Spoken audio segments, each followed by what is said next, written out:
আমার আব্বাকে অনেকে বলতো যে আব্বা আমাদেরকে দিয়ে একটা মানে এক গ্লাস পানিও ঢালান না। তো আমরা যখন ভাই বোনরা একত্র হইতাম বছরে খুব কম, মানে সবাই হোস্টেলে থেকে পড়তাম, আমরা এক একজন এক এক হোস্টেলে। তো বছরে হয়তো 2-3 বার এরকম একত্র হইতাম।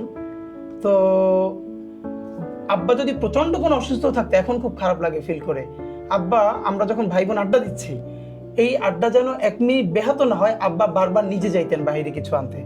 এবং দূর থেকে তার জন্য এটা অসম্ভব আনন্দের ছিল যে তার বাচ্চারা বসে ঘন্টার পরে ঘন্টা গল্প করে, সবই পড়াশোনা কেন্দ্রিক গল্প। যেমন আমার বড় ভাইয়ের পিএইচডি থিসিস কদ্দূর গেল, আমার মেজো ভাইয়ের মাস্টার্সের থিসিস হচ্ছে কিনা, আমার ছোট বোন সে হোস্টেলে এখন তার পড়াশোনা কেমন খবর, আমার এই প্রতিযোগিতাটা কেমন হলো।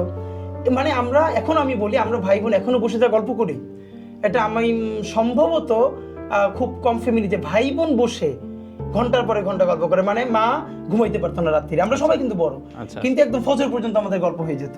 আর আব্বা এটা ভীষণ এনজয় করতেন যে তার বাচ্চারা বসে বাসা বসে মানে যত গল্প করতেছে, এটা পড়াশোনার কালচারাল গল্পটা চলছে। আমি না মানে এখন অনেকে দেখি যে অনেকে প্যারেন্টসদের কাউন্সিলিং করায় যে বাচ্চাদের ক্যারিয়ার কাউন্সিলিং এর জন্য। কিছু জিনিস না মানে আমি অবাক হই যে আব্বার এই গ্রুমিং কোত্থেকে আসছে, সে তো আর এইসব ট্রেনিং নেয় নাই।